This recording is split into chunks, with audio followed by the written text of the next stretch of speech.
Hello, everyone. Welcome to the second episode in the webinar series of the Sustainability Working Group from Encosi. We are a newly established group, but look forward to having you all come out to many more of our webinars. Today we have Antony Upward, who is the founder and creator of the Flourishing Business Model Canvas and the Flourishing Enterprise Toolkit, I'd say. Antony will have a 90-minute session for us on systematically design business fit for future. And we look forward to your questions. So the agenda will be 90-minute presentation, 20-minute Q&A, and hopefully follow up, because as we just heard, there are already people using Antony's Canvas, and Antony also collaborates with us on the project we're working with right now in the sustainability group. One of the projects, I'd say. Sorry, I was looking at other things. I'm going to introduce you rapidly with the presentation, which is in the handout, Antony. And if you feel that there's something else you want to add, just feel free to add that. So Antony is a flourishing business architect and believes that business must play a key role in enabling the future well-being of humanity and all other life. He's the originator of the Flourishing Business Canvas. He's a fellow of the Canadian Association of Management Consultants with 35 years of experience. He's a visiting professor at university in Canada and Sweden and holds a Master of Environmental Studies in Business Model Design and Sustainability from York University, Toronto, Canada. He was born in the UK and is now based in Toronto. So we will have a link. There is a link in the document to Antony's LinkedIn profile. So Antony will present on systematically designing business fit for the future. And I let you introduce your talk further. Antony, you have a take on the increasing complexity and how it relates to the work you do. I hand it over to you, and Hamza, if you want to add anything. Yeah, I have one point and maybe like info for everyone who is joining. So this session will be recorded. We are planning and still looking to how to get it into a YouTube channel. So we want to record all the sessions and get them to a YouTube channel. So just so you know, yeah, the session will be recorded and will be put in a YouTube channel. Okay, Antony, the floor is yours. You're muted.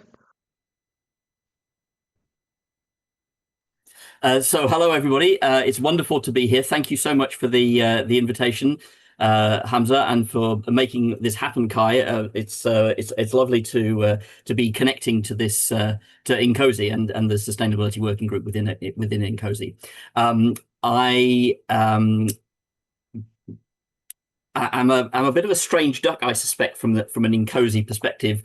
Not only because I've been focused very much on the business side of things rather than systems engineering, but I am originally a computer systems engineer, so I do have some small appreciation for the work of Encosi and the focus that you have. So hopefully I will be able to do some translation between the world that I'm going to be talking about and my focus and your world. But questions are of course welcome.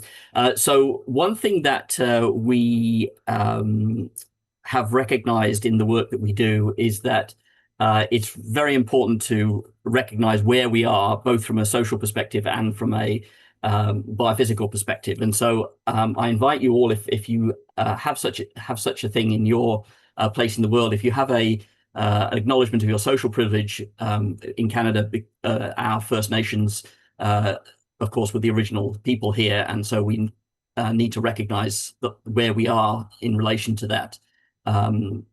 The original people who are still here on that land. And if I can find the chat, where's it gone?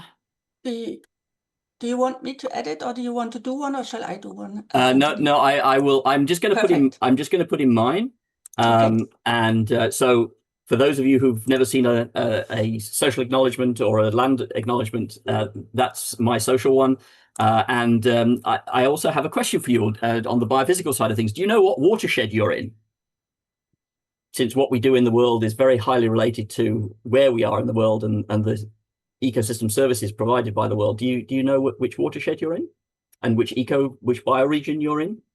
Answers in the chat. Very good. It's River Severn.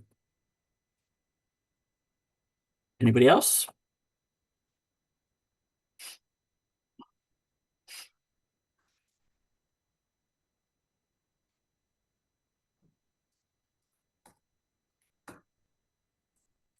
Okay, I'll share mine. So I'm in the Great Lakes watershed, specifically as a creek called Smalls Creek. Unfortunately, we've lost the indigenous name of that, and it flows into Lake Ontario. I'm just a couple of kilometers from Lake Ontario, where I am today.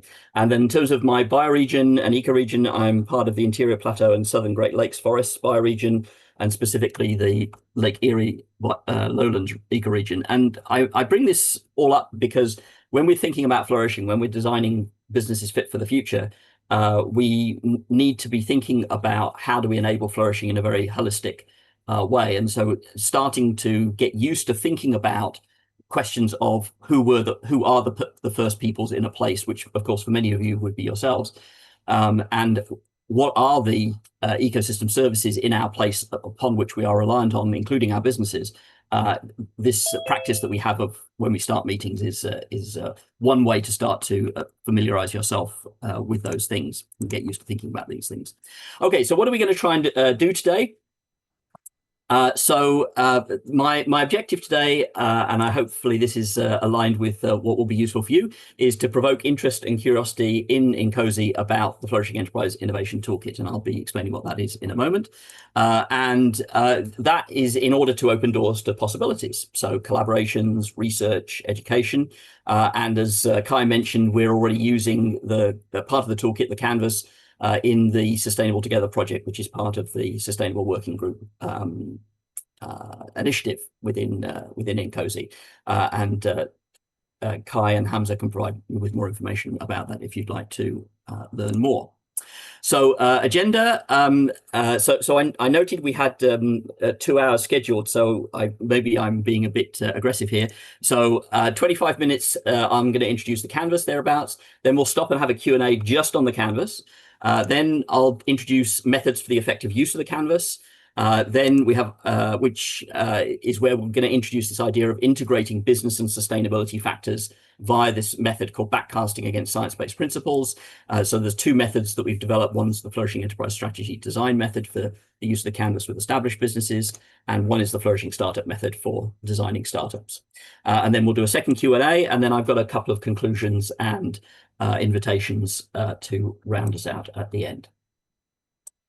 Okay, so the first question that might be on your minds is, why on earth do we say? Oh, actually, before we go there, let me just so you know.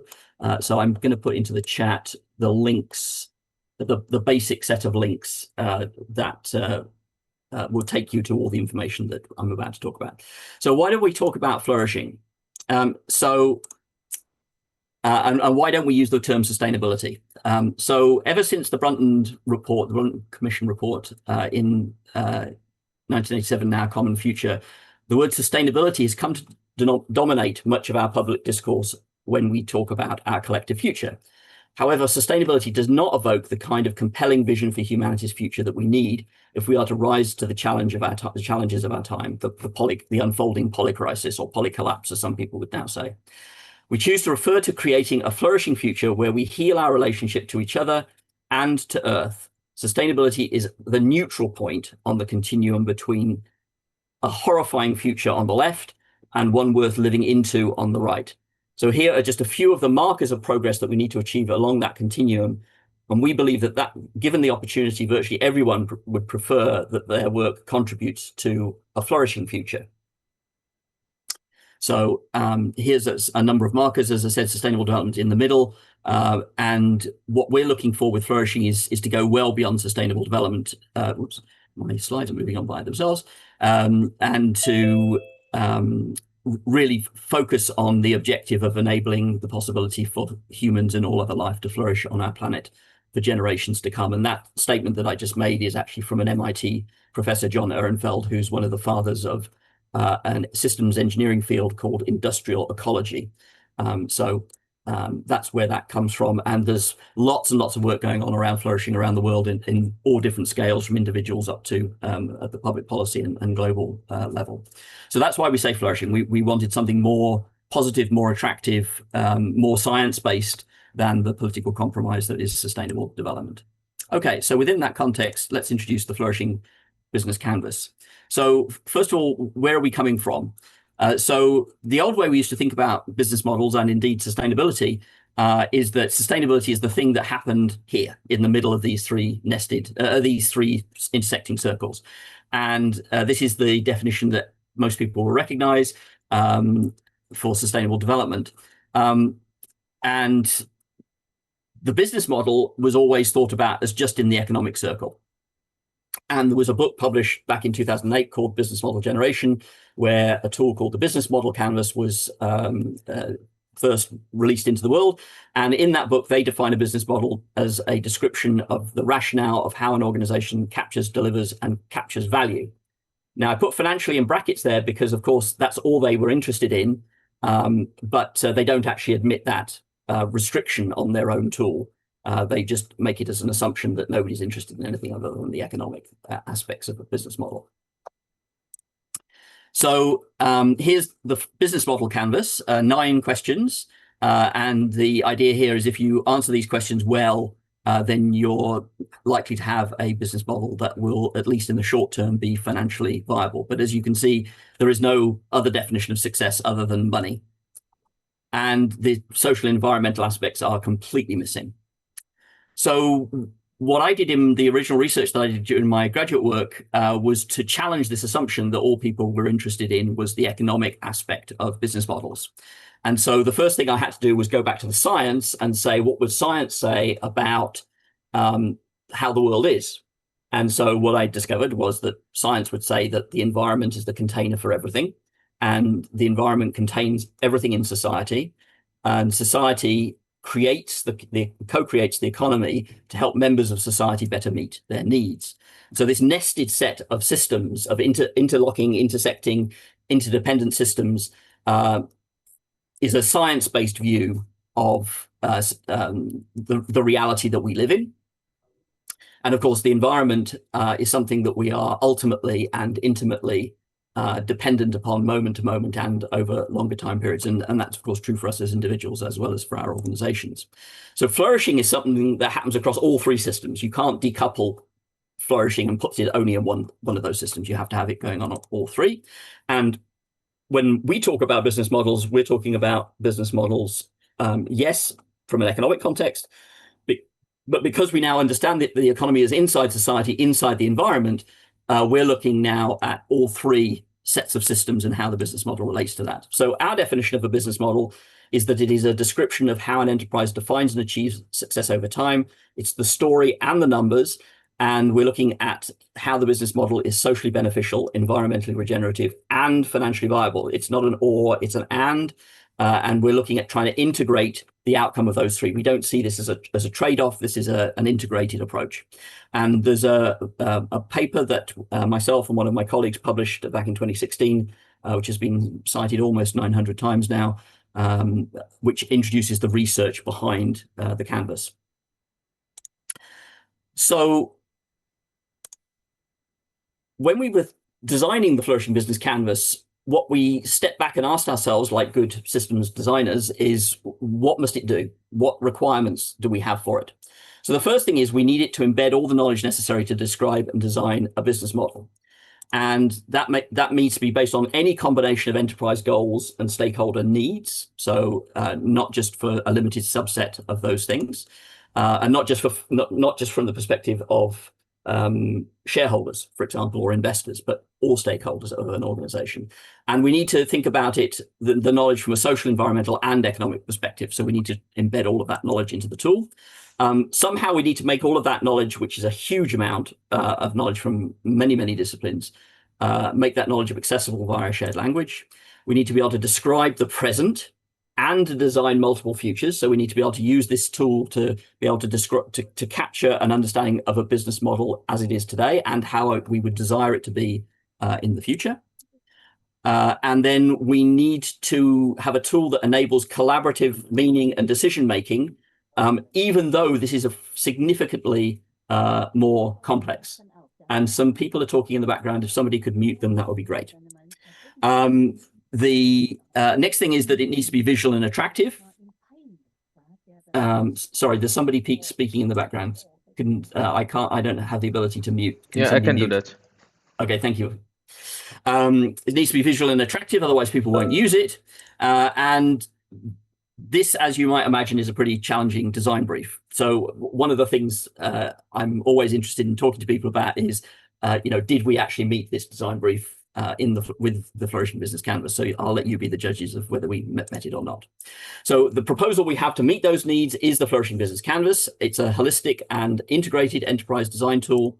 It's a tool that at its heart provides a common language in a useful visual framework that enables people to collaborate to sketch, prototype, design, improve, understand, measure, diagnose, and most importantly, tell stories about any business model, socially, environmentally, and economically, present or future, words and numbers. So this idea, it's a common language. Typically, if you ask a bunch of people, what's a business model, you'll get more answers than there are people in the room. And if you imagine then you go to a senior management team and you're trying to have a conversation about what is their business model today and in the future, it can be very slow to have that conversation without a common language. So having done the research, presenting it in a useful visual format enables people to have better conversations than they would be able to otherwise. So it's based on 3 years, I mentioned very well cited peer-reviewed research and 10 years of practice with entrepreneurs and business leaders around the world.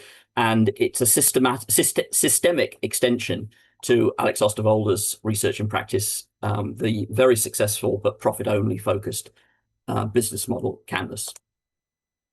So as I said, the approach is holistic. So what we are advising is that if you want the possibility for your business to be flourishing in of itself and to enable that possibility for all of the organization stakeholders, what you need to do, we believe, is to consider all sources of opportunity and material risk that are relevant to all of your stakeholders, increasing the possibility to achieve all those stakeholder goals effectively, efficiently, reliably, and gracefully. So here it is, and I'm going to unpack it a little bit in the next few minutes.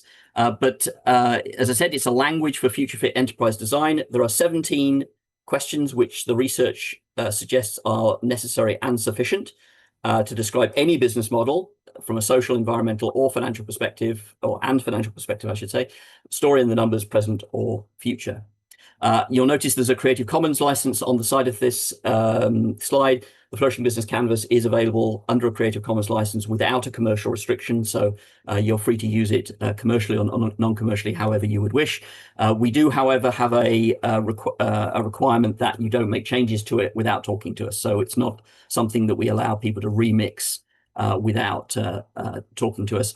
And that's because of the depth of research behind it. We don't want people messing with the internal logic, and we can talk about that internal logic if you would like.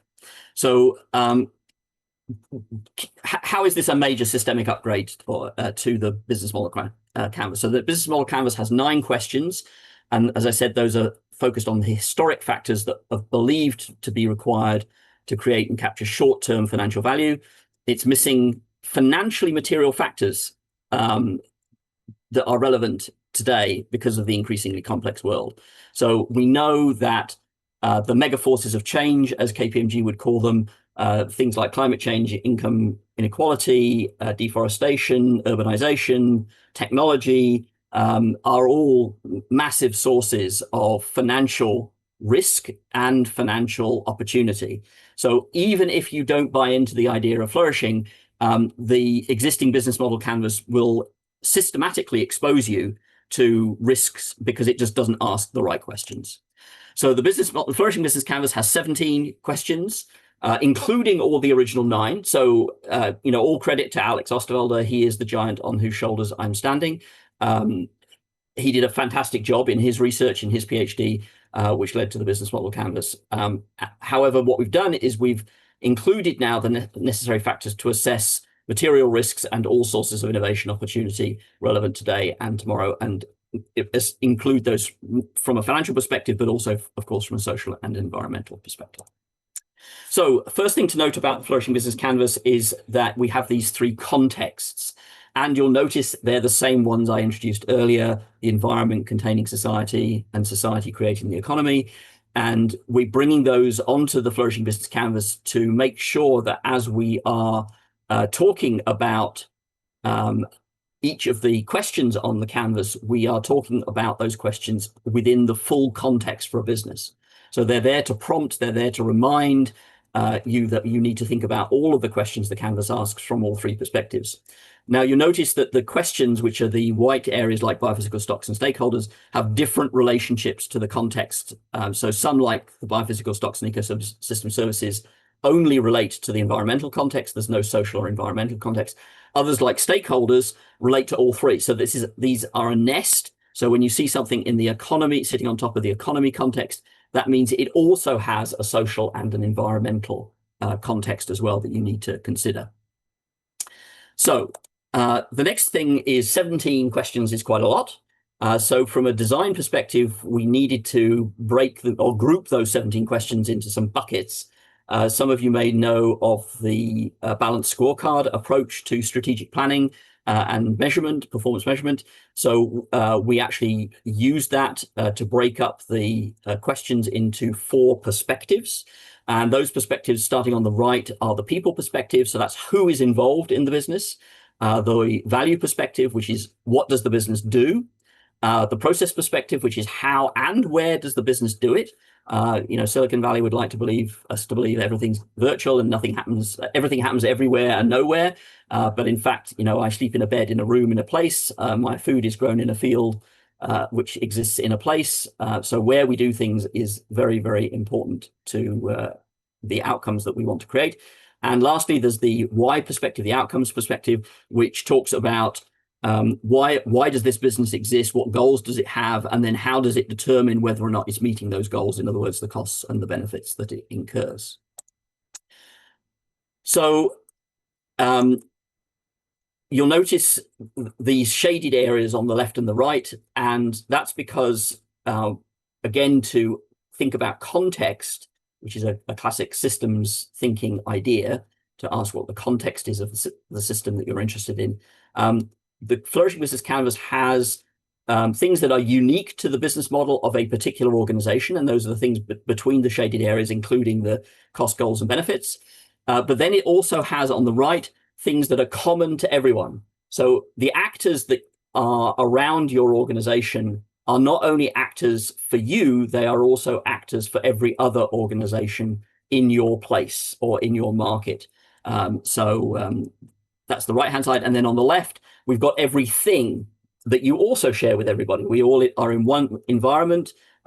Nobody has exclusive rights to the water in a place. Nobody has the exclusive rights to the minerals in a particular place or the forests.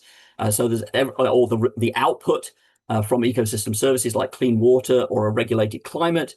All those things are shared with everybody. So these 4 boxes on the left and the right are further context, more detailed context, adding to the overall context in the background. The next thing to note is how things flow. So once you come up with the purpose of your business, the goals that you have, that drives what the business then does, the value it co-creates, the value it co-destroys, and the products and services offered. The people, the behavior of the people in relation to the value is what drives the benefits. And then how and where you go about doing things in order to co-create that value with those people to achieve those benefits is what drives the costs. And this is true of financial costs, but it's also true of social and environmental costs as well. Here are the 17 questions. As I said, the research suggests these are necessary and sufficient. And these questions are the ones that the profit-centric business model canvas asks. And for those of you who know that earlier tool, you'll notice that some of the names have changed. So, for example, in the business model canvas, they would talk about a customer segment. We talk about stakeholders. Who is your most important stakeholder? Well, it's probably your customer. So what we've done is, to use an object-oriented programming term, we've overloaded the terminology in the business model canvas to broaden it, to deepen it in certain areas. I'm not going to go through a case study today, but we do have a worked case study of a real company here in Toronto called Tiffin Day. It's a food service business. It's a social enterprise, and the link to that is there on the slide, and we will be sharing the slides, but I will also put it into the chat if I can find it. Just a second. Oh yes, I did. I missed a couple of things here. So if you want to know more about this shift from sustainable development to sustainable flourishing, there's a blog on our website about that. And then here is the Tiffin Day.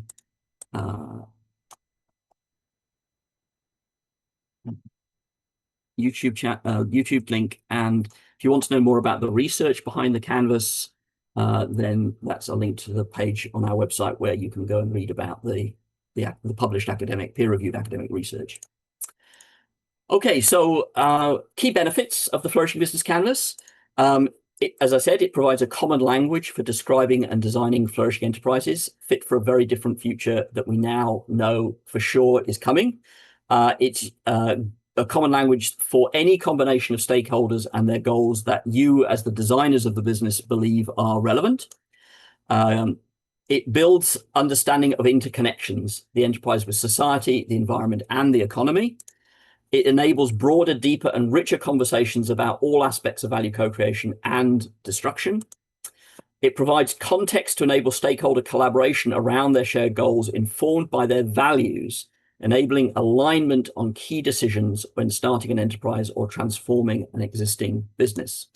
It supports earlier practice, so it includes all of the earlier concepts from the business model canvas. And for those of you who have been in the startup world, you probably know about the lean startup approach and the customer development approach. And the Flourishing Business Canvas is compatible with both of those. And I'll talk more about that in part 2. And as I said, the canvas is available for all use cases without charge under a Creative Commons license, as long as you don't modify it. How's this tool being received? It was tested by over 320 individuals and organizations over a 10-year period. We've got activity in 75 countries around the world. The canvas is currently available in 9 languages, mostly colonizer languages at the moment, although an exception would be Arabic. And we are working on another 4. And we're very keen to collaborate with people in the community to translate it into non-colonizer languages, so Chinese, any of the Indian languages, any of the African languages would be really interesting for us to do. In the 24 months since we released the canvas that emerged from the result of all the testing and released it under a Creative Commons license, it's been downloaded over 9,000 times. It's been used by tens of thousands of people around the world now, both entrepreneurs and business leaders, and obviously the coaches to those entrepreneurs and the consultants to those business leaders are some of the leading people using it. We have an online community which has 650 people in it at the moment, and we have 6 peer-reviewed articles and 1 book chapter. We actually just had 2 more chapters accepted into a new book that is being published by Harvard University Press, associated with the Harvard Human Flourishing Project, which will be coming out early next year. So who's been using it? So the National Innovation Agency of Norway, they were using the business model canvas, and they are now standardizing on the Flourishing Business Canvas for all their work with all the startups and established businesses in Norway. An innovation cluster in southern Norway, GC Noda, is using it in a strategy development program, which they've now taken over 20 firms and the CXO teams from those firms through that program. The Pan-European Climate Change Initiative, EIT Climate Kick, developed an e-learning course on sustainable business modeling using the Flourishing Business Canvas, and a version of that is actually going to be released online on our website in September. One of the largest accelerators in Canada, District 3, based out of Concordia University in Montreal, has put hundreds of entrepreneurs through what they call their social program, using the Flourishing Business Canvas. And then one specific consulting company that I'll call out, Bannekin Travel and Tourism in Ottawa, Canada, they developed a strategy development service, so a service that helps clients develop integrated business and sustainability strategy focused on the tourism business. And that was done in conjunction with Canada's National Tourism Industry Association. And over a dozen businesses and organizations have now participated in that program, with more underway. So that's where we are in terms of its uptake and use. So I'm going to stop there. I'll stop sharing for a few minutes and take questions for a little while. What are your curiosities? Yeah, thank you very much, Antony. Does anyone have any question? One question from me, Antony. Slightly cheeky. Is there anything else doing this, or is it unique? There are many people who have taken the business model canvas and, what I would say, bolted on some considerations of sustainable development. Mm-hmm. We are not aware of anybody else having done the deep dive into the science to figure out the interdisciplinary science that we've done. No.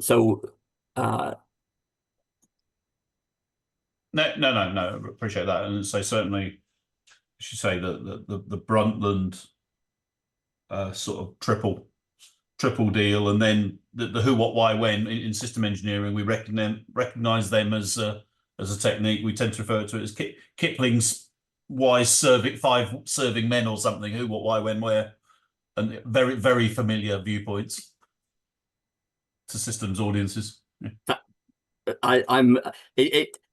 Although certainly when you say that, having come from a computer systems engineering background, certainly when we think about computer systems, often systemic design principles aren't very often used in computer systems. But I know in the wider engineering community, there's been a much better uptake of systems thinking into the engineering community. So that's really good to hear. Thanks very much, Alan. Other questions? Yeah, thank you for the presentation. It's very interesting and nice to see that there is the Flourishing Business Model Canvas has this holistic view. For me, like, I don't know, maybe like from your experience with the model canvas and regarding especially like circular economy, can you somehow, in early stages, using this business model canvas, see the benefits or somehow evaluate the benefits of a circular economy, circular business? Fantastic question. So the Flourishing Business Canvas is designed to describe the existing or design new business models for a single organization. Of course, in the circular economy, you are up one scale because you're interested now about how many businesses collaborate in a circle of flows of information, of materials, of money, and in our last call in the Sustain-a-Sun project, I think somebody listed off 3 or 4 more factors that are shared between those companies. So as a standalone tool, the Flourishing Business Canvas will certainly help a member of a circle consider how they're playing their role in that circle. Some work was done by a Danish professor, actually in the renewable energy space, René Rohrbeck at Aarhus University in Denmark, on what he called collaborative business modeling. So he said he had an interesting situation in the German solar energy. I think it was solar energy. Was it solar or wind? I can't remember. It was renewable energy industry in Germany, and that industry was having some problems because they had not thought about how to integrate their business models into a circle. And so he came up with this approach called collaborative business modeling, which I shall put the link into the paper here. But he did that before the Flourishing Business Canvas existed, so he was using the business model canvas. So one of the things we are looking for an opportunity to do, and so if this is something that's interesting for you, maybe there's a collaboration opportunity here, is to take that methodology from René Rohrbeck and upgrade it to use the Flourishing Business Canvas. So we've had quite a few discussions about this. We've done quite a bit of thinking about it, but we've, as you know, that one of the biggest problems in circular economy is convening all the people in the circle and getting them to want to collaborate and then actually collaborate. So we've had quite a few attempts at doing that, but not succeeded so far. But one of the things we've been thinking about is if you can imagine you're working with 4 companies in a circle in a room, and you have the Flourishing Business Canvas on the wall, and you have the pieces of the canvas that are unique to each of those 4 businesses lined up. And then what you have is at one end, you have the ecosystem services and biophysical stocks, which are shared by all of those 4 companies. And then you have the actors and the actors' needs, which are also shared by all 4 companies. And then you run workshops to help people collaboratively design each individual business model in relationship to the others. So obviously, the customer customer stakeholder for one business will be a supplier stakeholder to another. Partnership agreements between them need to be forged for both the forward and reverse supply chains, et cetera, et cetera. So you can imagine that with an appropriate modification to the Flourishing Business Canvas, you could have quite a powerful tool for doing circular economy collaborative business modeling. Thank you. So if that's interesting, let's talk. Definitely. Wonderful presentation, Antony. I'm certainly going to incorporate some of this in our course on sustainable innovation. Really should be flourishing innovation. Sort of related to that question, I haven't seen all the questions, and so it would seem like to answer some of those questions, you might need to understand your ecosystem, because you need to understand what the overall impact is. And to do that, you need some sort of a life cycle analysis or assessment and those sorts of things. So it might naturally lead to sort of the construction of ecosystem models that, as you mentioned, could be constructed by, a number of these, different sort of flourishing business models. I wonder what your thoughts are on that. So absolutely. So first of all, thank you. I'm pleased to hear that you're thinking of adopting it. You're a university professor? Yes, I am. I'm a director of the Convergent Systems Engineering program at University of California, San Diego. Okay, fantastic. So we have quite a lot of professors using the Canvas in education. We've got a couple of papers about the use of the Canvas in educational settings. So you'll be joining a growing group, and we've actually had quite a few of those professors come and talk about their experiences at our speaker series events. So that all might be useful resources, and if you want me to connect you with some of them, then I'm more than happy to do that. So the short answer to your question is yes, absolutely. So the Flourishing Business Canvas tools in general are only intended to act as summaries of business models. In order to be able to answer, to create the summaries of to the questions that the Canvas is asking, you're absolutely right. You've got to go deep.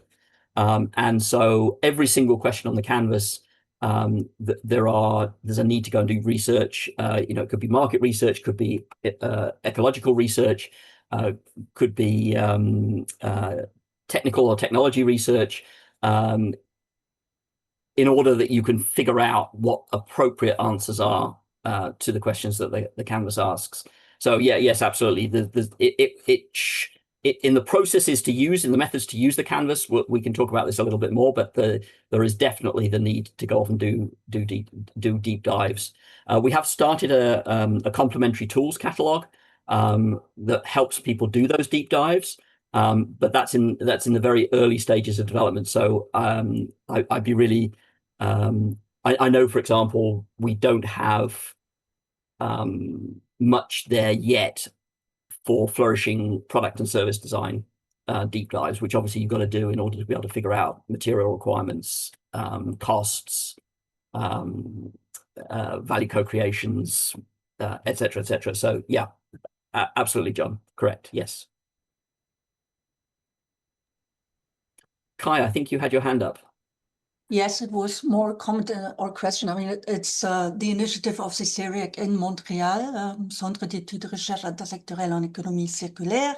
They have done quite a lot to launch circular, not business modeling, but initiatives through the construction sector. And I just wanted to know whether you had reached out to them or connected with them. Might be also a vital path, I guess. I have not, but if that's something you can help us do, that would Absolutely. be really interesting. So they are, from my point of view, amongst those who have done quite extensive stuff around trying to get that off the ground within a sector. But it's not around business modeling per se, but since it's done with HEC or out of HEC, I think there might be quite a bit of opportunity around that. There's a social business program hosted by HEC Montreal, who we're just getting to start to know right now, which has a pretty, but I don't know if they're connected to the group that you're thinking of. Anyway, we can have an offline conversation. That would be lovely, Kai. Thank you. Might be Propolis as well or something like that, right? Mm-hmm. Mm-hmm. Other questions, curiosities? Yeah, a question about the original work of Osterwalder. Mm-hmm. If I remember well, in the Osterwalder thesis, there was a use case dealing with Montreux Jazz Festival. Did you think of enlarging or using this use case and applying your wider ideas to that specific use case? Very good memory. I'm happy to know somebody else has read Alex's PhD. That's wonderful. I have not thought. I didn't think about that. Alex, as I understand it, had a personal relationship with the management team at Montreux, and I do not. So being able to go and do that, get that data, was not an option for me. So I suspect that's why it didn't occur to me. The Tiffin Day case study is my equivalent, I would say. And because I had the relationship with the owner and founder of that business here in Toronto. And so I was able to get what you'll see in the YouTube videos is the business model as she understands her own business model. So not my view of it, her view of it. Yeah. Okay, thanks. And one question. Thanks for the presentation.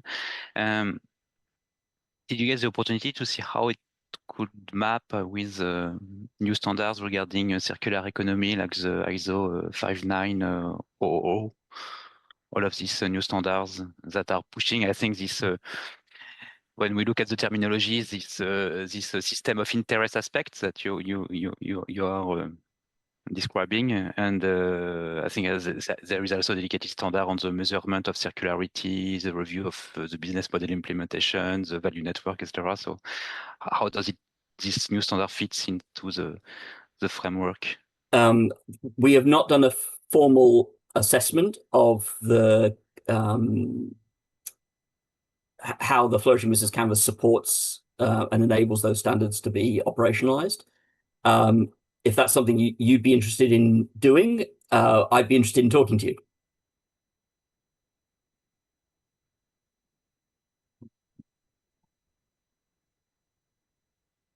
Other questions or curiosities? Or shall we move on to part 2? Yeah, if we still have time, I would like to ask a question. Yeah. Or maybe like Sven. Yeah. I think Sven just unmuted. We'll give him a chance to ask something. I have just a short question. There is the Flourishing Business logo, and there is a small SM, like trademark, but it's SM. What does it mean? Oh, so it's a service mark. So it's yeah. I think it would be fair to say that it is a lighter weight trademark. Okay. So great. so it was an attempt by us to protect a little bit.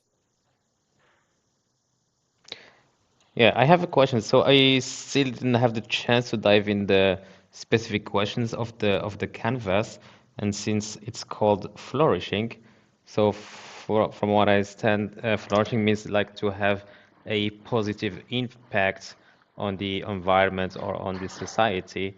So how does the canvas enables this flourishing? So because like as you mentioned, so sustainability was a lot focused on minimizing the effects or the negative effects of human activities, but in flourishing we look at having a positive impact on the environment.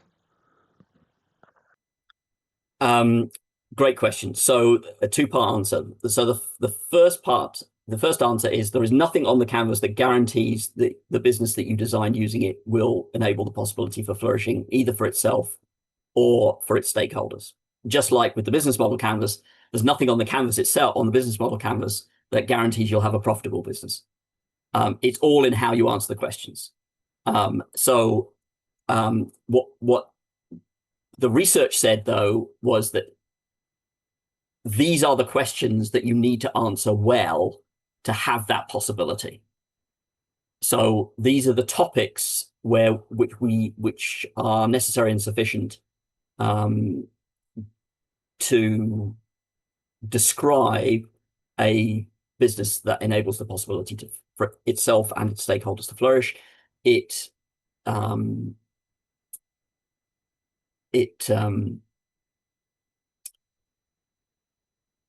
depends on the purpose of that the people doing the design have for the business. So if your purpose is just to make money, you'll still get a lot of value out of the Flourishing Business Canvas, because there are a lot of, as I mentioned, risks to making money today that come from the environment and society and the wider economy. And if you don't pay attention to those, then you're going to be putting your ability to make financial profit at risk. So you can use the Flourishing Business Canvas if your purpose is to make money.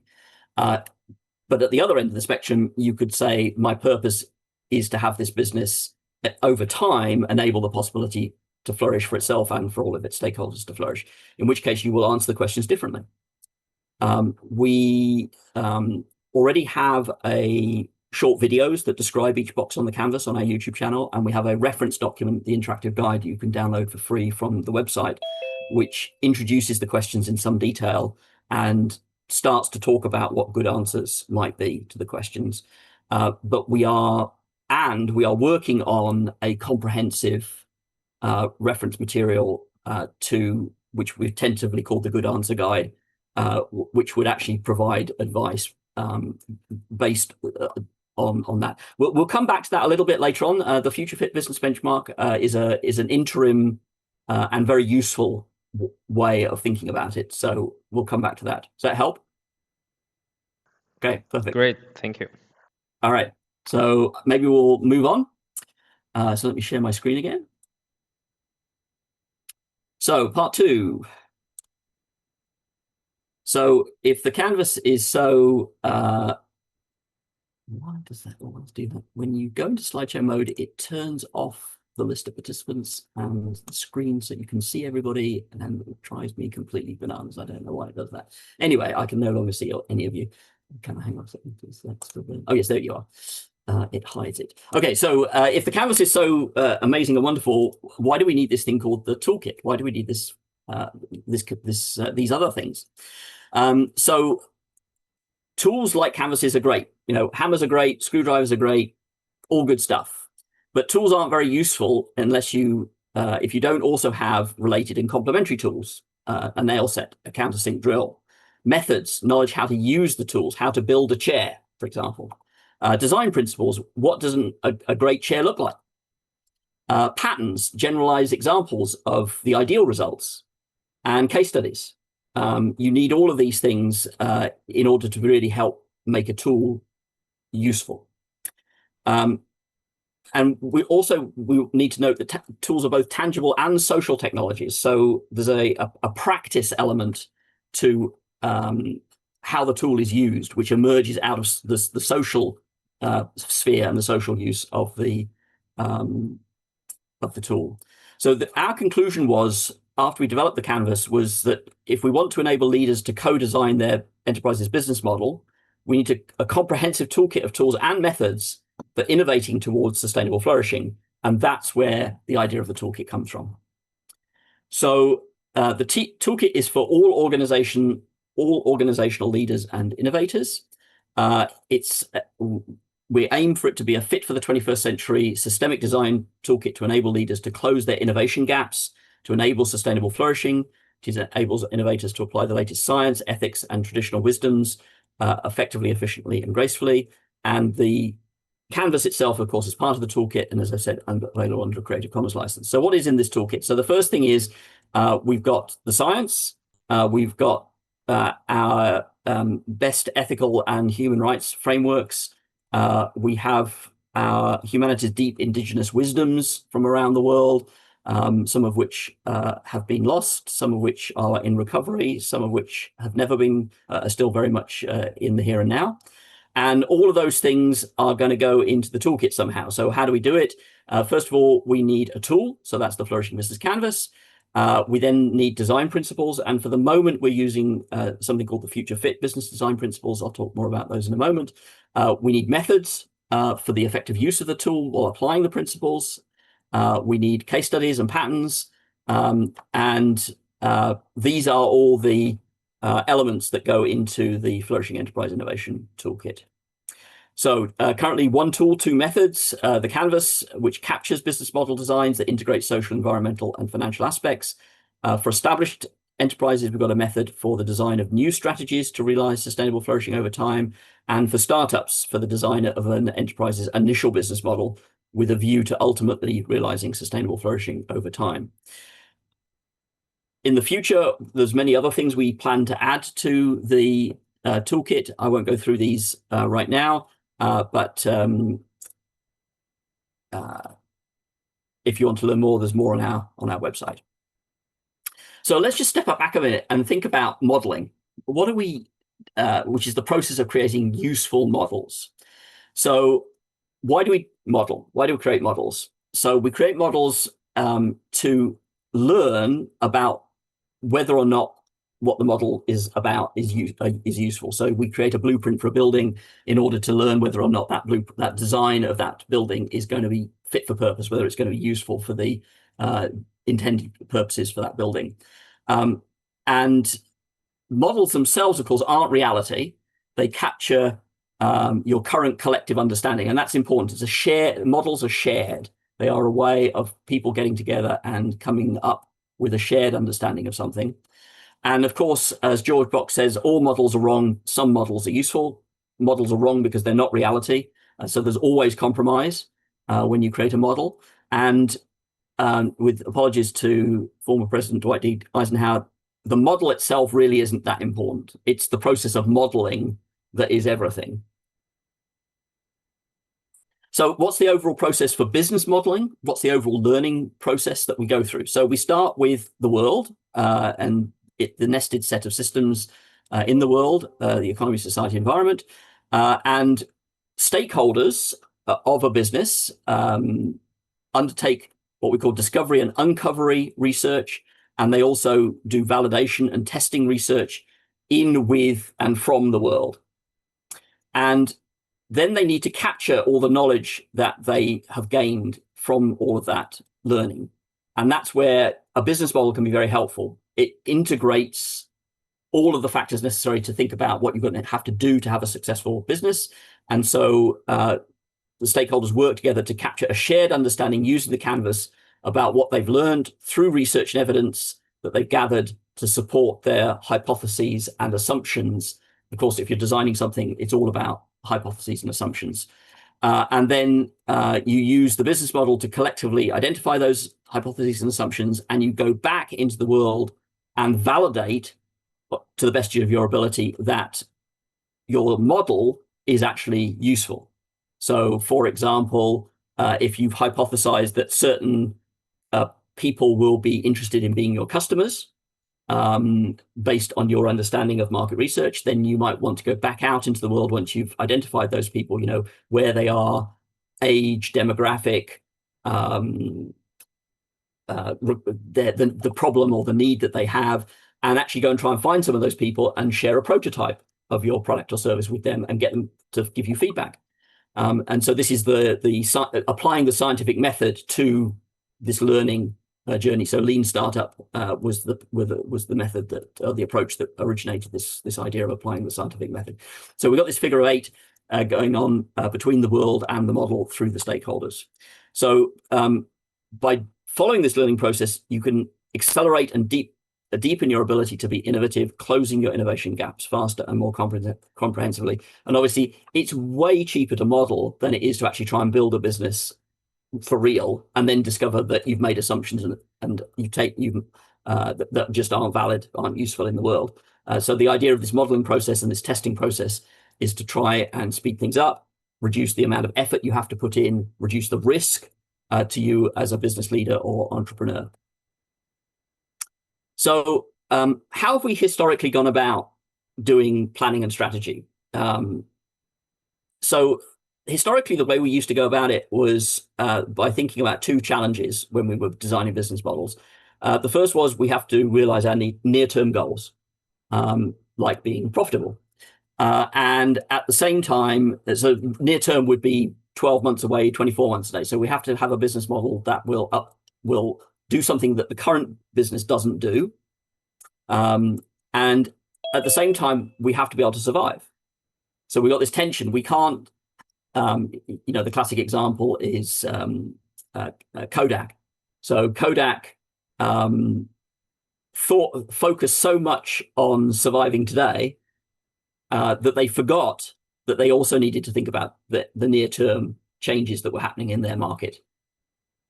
So we've got this tension between these 2 things as we're designing business models. And your next business model, the one that describes how the business will be in 12 to 36 months' time, integrates how you're going to do both of those things, both survive today and realize near-term goals. So how did we do that in practice? Well, we did something called forecasting. So forecasting is using the past to create projections of likely near-term futures, and any longer-term outcomes just happen, right? You forecast, you operate for some period based on that forecast, and then you do another forecast. And wherever you end up, you just end up there. And clearly this isn't useful if we actually desire to intentionally enable a longer-term outcome like flourishing or future fitness. So how does forecasting work? So you look into the past and you do research in the present, and you use this to create projections of the future. And your next business model describes the near future that you're going to try, that you believe you can reach based on the forecast that you've done and on the analysis that you've done. And as I said, outcomes just happen. And that's obviously an iterative process, and you iterate and you take whatever winding path into the future you end up taking. There's no intentionality behind where you end up. You just end up there. So clearly, if we want to enable the possibility for flourishing, we're going to have to change how we set the goals of enterprises. We're going to have to change setting the goals so that we are intentional about enabling the creation of the possibility for flourishing or future fitness. So how do we do that? So let's just understand the problem a little bit more. So typically how we set goals is we start with your current state, and on the left, you've got your unsustainable past, and on the right, you have the flourishing future. And maybe you do a forecast. So you look back to your state in a baseline year, and you note that, oh, we're 5% better than we were 2 years ago on some measure. And then we say, oh, well, if we were able to be 5% better in 2 years, maybe we can be 10% better in the next 2 years. So you define a goal for yourself to be better. So we've managed to reduce our water consumption by 5% over the last 2 years. Maybe we can reduce it by 10% over the next 2 years. Or profit or cost or any other metric that you care to think about. Sometimes we'll compare ourselves to what the competitors are doing. Sometimes we'll compare ourselves against the goals that the competitors have said that they are setting. And again, we would define our own short-term goals based on that. Sometimes in some businesses, they actually think about how do we stop flourishing from happening. So there are a number of industries out there that do something we call setting predatory delay goals, and where they deliberately try and make things worse from the perspective of flourishing in order to maximize short-term profit. But if you want to have a flourishing future, if that's your purpose, then what you're going to have to compare your current state to is not any of those things on the left. You have to compare your current state to what it's going to be like in a world where you're flourishing, where the world is flourishing, where the business is flourishing, where all the stakeholders of the business are flourishing. That's what you have to compare yourself to, because you have to understand that gap, and you have to understand what are you going to do to close that gap. So we need knowledge of that future, and that's where the Future Fit Business Benchmark can help. And so if we're going to set Future Fit goals, sometimes people will say, hang on a second, Antony, you're telling me that I can't just define any old goal I like, these self-defined goals. Business leaders, entrepreneurs, they love the idea. We've got control. We can say what we're going to do. We don't have to think about anything else. We just say we want to be 10% better because that's what our shareholders demand. And they say, if you're going to say we've got to now think about a source of information about the future, science-based information about the future to set our goals, aren't we now subjecting ourselves to constraints that are bad for business?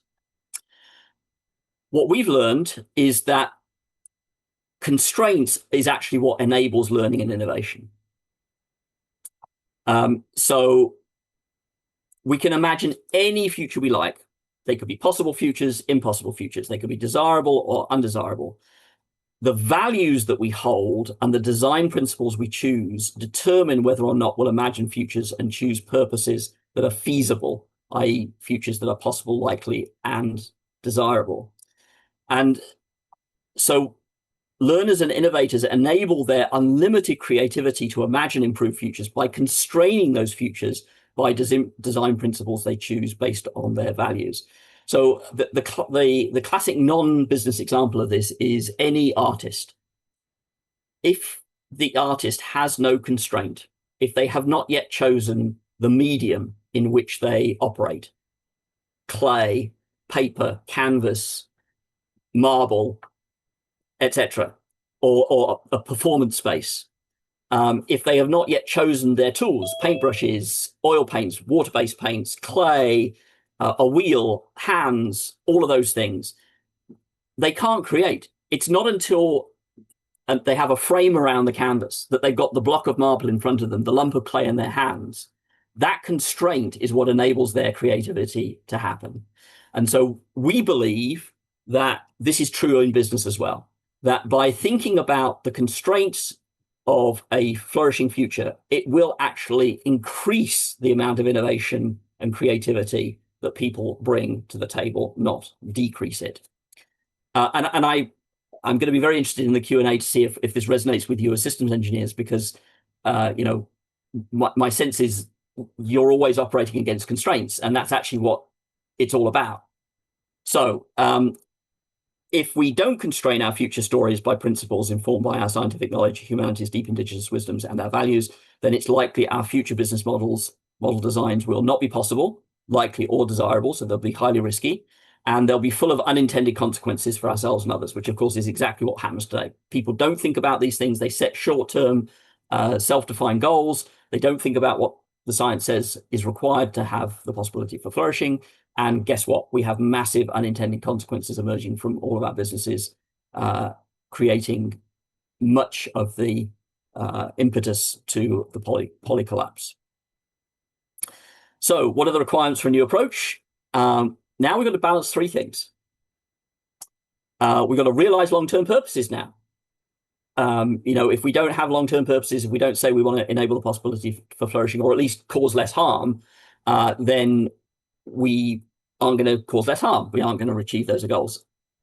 So we've got to focus on achieving those organizational long-term purposes. But if you only do that, you're never going to survive to create it. You'll go bankrupt in the short term, because it's not possible to do all the things science says you've got to do and flourish in today's conditions, market, customer preference, law, regulation, etc.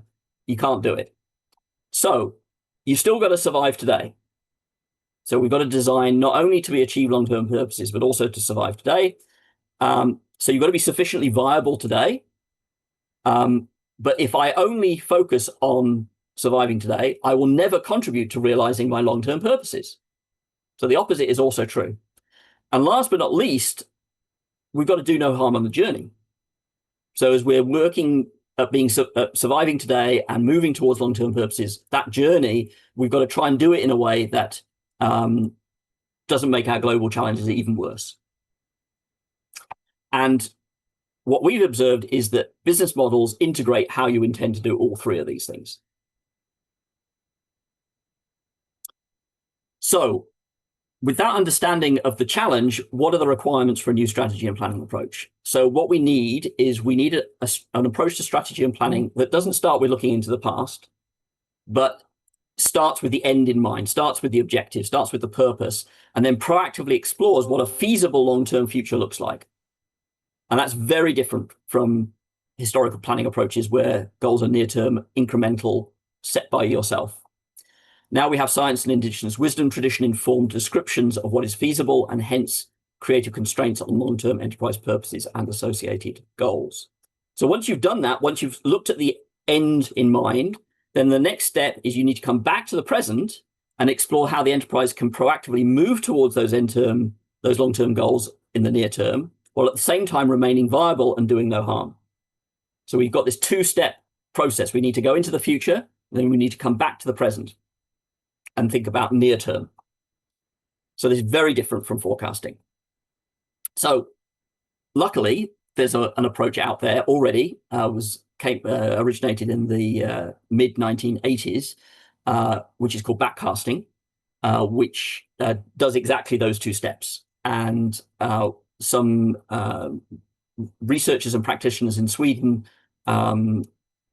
amended that original method to say that backcasting itself is unconstrained. We need to actually constrain it by science-based design principles. So that's what the methods for the effective use of the canvas are based on, backcasting against science-based design principles. And I will share a couple of links here if I can find them. Yeah, here we go.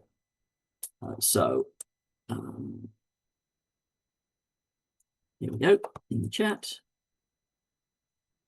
John Robinson, professor at University of Toronto, came up with backcasting in the mid-1980s. This paper is an updated version of that from 2003. And then the science-based principles work as a summary on our website. And then there's a paper by Broman and Robert from 2017, which summarizes something called the Framework for Strategic Sustainable Development that includes that method. And there's a couple of websites there that introduce that method in more detail than I'm going to go into today.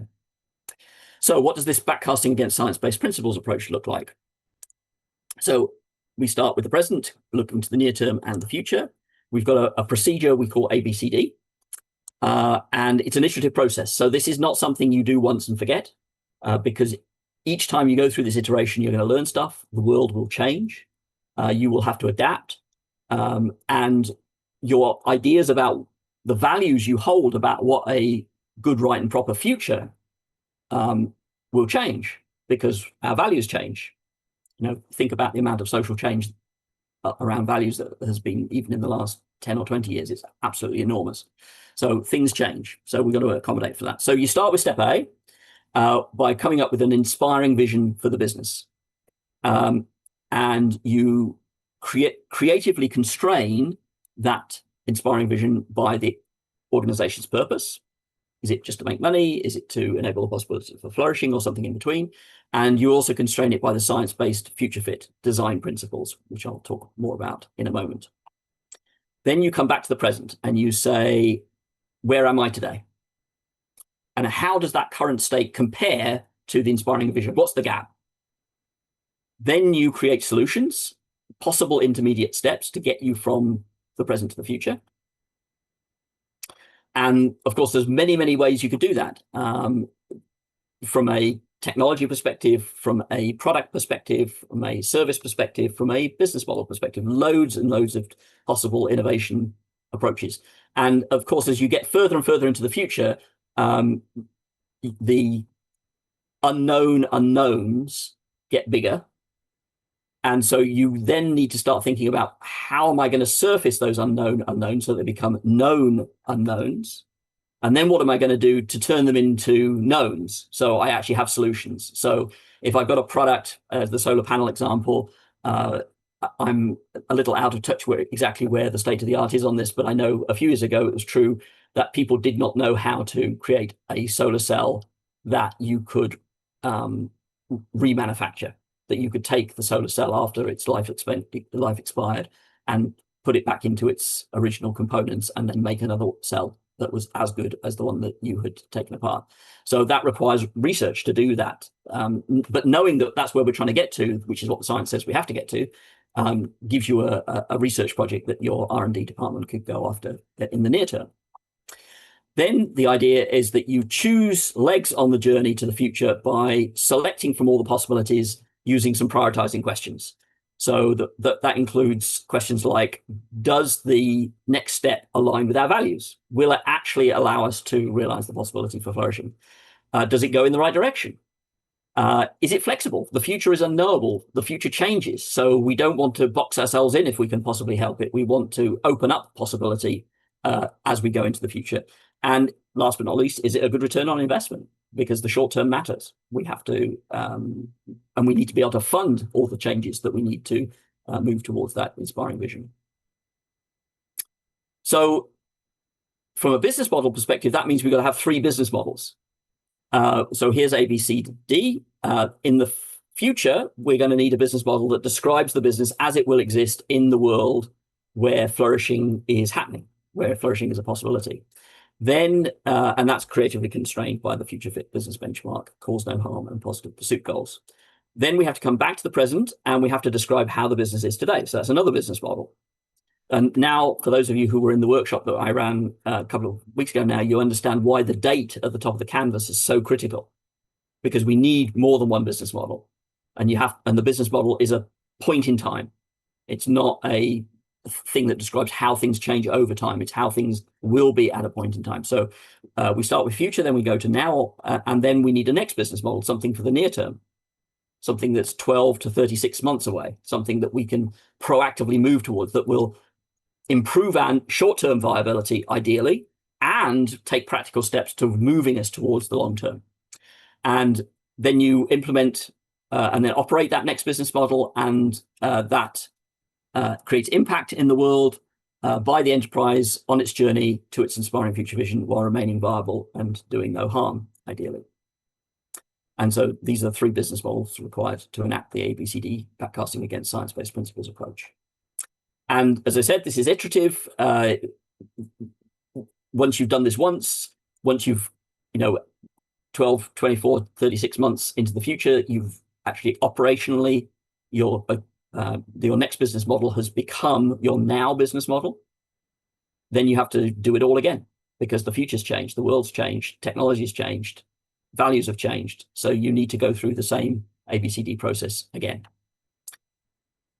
So what's this Future Fit business benchmark that I keep talking about?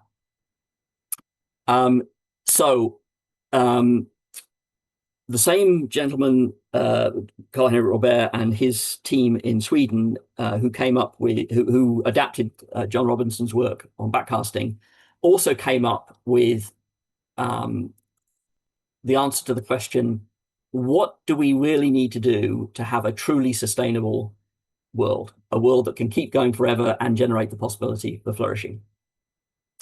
And they came up, over time, it's evolved. They have now 8 what they call systems conditions for a truly sustainable science-based definition of sustainability society. And those are at a macro scale. So countries, the whole planet, those 8 system conditions. There's 3 environmental and 5 social system conditions. they're great. They're fantastic. They are very, very helpful to have all kinds of different discussions and to help understanding. From a business perspective, however, they're kind of hard to figure out how to apply them. So about not quite 15 years ago now, one of my colleagues here in Canada, Dr. Bob Willard, asked the question, how would we apply those systemic design principles to a business? And how could we actually answer the question, what is a truly sustainable business if we saw one? It's funny, isn't it? We don't actually have any standards out there based on science that will allow you to look at a business and say, yes, this is truly sustainable. Of course, it can't be truly sustainable today, but at least it might be heading in the right direction. So based on Bob Willard's work, a foundation was created in the UK called the Future Fit Foundation, and they took the 8 system conditions and created this thing called the Future Fit Business Benchmark. And the idea of the benchmark is that you can take your current business, compare it to the science, and find out what all your gaps are. Of course, we as designers of businesses can do the same thing with a future business model. We can take a future business model, compare it to the principles, and answer the question, if this business model was realized in practice, would it be truly sustainable? And I will make a note and dig it out. There's a couple of really good public sustainability reports now based on Future Fit, and one of them is from the German heating and cooling company Wiesmann, and it's a very interesting read for a company to be honest against the science of where they really are in their sustainability journey. So what are these these benchmark questions, which we use as design principles when we're creating new business models? There's two sets. The first are what's called break-even goals. So this is the equivalent of not losing money. So they won't do any positive good. They won't create profit or benefit, but they will stop you from doing any harm. They are all black and white questions. You either are doing these things or you're not. So energy is from renewable resources. If you're not doing that 100%, the science says you're not truly sustainable. If you're not paying your employees, number 13, if you're not paying your employees at least a living wage, you're not truly sustainable. And there is a huge amount of information about each of these goals and how to measure them and operationalize them in your business that the Future Fit Foundation have provided. All available under Creative Commons, free to use. The website link for Future Fit, I will put that in the chat now. But obviously, doing no harm, as we've noticed, isn't enough. We actually have to do better. We have to regenerate. We have to do better than doing no harm. And so this is where the second part of the Future Fit business benchmark comes in. These are called positive pursuit goals. Now, obviously, for these, there is no upper limit. Right? There is no there is no upper limit. So these are not black and white. These are much more shade of gray, and they are again based how important these are to you and what goals you set for each of these when you design your business models, dependent on your organization's purpose. So setting goals using the Future Fit benchmark helps us think strategically, moving us beyond short-term thinking, identifying risk and innovation opportunities. Somebody, I think actually, hold on, let me get my pictures of all of you up again. It was, is he still here? One of the gentlemen who was here right at the very beginning said he was interested, he was focused on buildings. And I'll dig out the link for this. There is an organization in the United States called the International Living Futures Institute. And they have come up with a science-based definition of a sustainable building, also based on the same 8 system conditions that Future Fit is based on. There are over 800 buildings around the world now that are certified to that standard. And of course, when they did that, they immediately ran into the problem that a lot of the products and services, like solar panels, that go into a truly sustainable building also need to be truly sustainable. So they have come up with product standards that are based on the 8 system conditions. So between the International Living Futures Institute and the Future Fit Business Benchmark, we have a pretty, thank you very much, Kai, we have a pretty comprehensive set of science-based definitions for business models and for products and services. For those of you who know the B Corporation movement worldwide and the NGO that's responsible for that B Lab, their new B impact assessment, which is going to be put into effect starting later this year, early next year, I think it's version 6, is approaching these things. Bob Willard and several other people who are involved in Future Fit are connected to B Lab, but I would say that the B impact assessment is not as strong as Future Fit. There are some others out there that I could talk about, but I won't. I don't know, Kai, if you're digging, you could find the link to the United Nations Sustainable Development Performance Indicators and the work that R3.0 is doing. That's another set that can be very helpful as well. So, methods for the effective use of the canvas towards flourishing. So the generic recommendation is apply backcasting, the ABCD method, constrained by science-based future fit principles.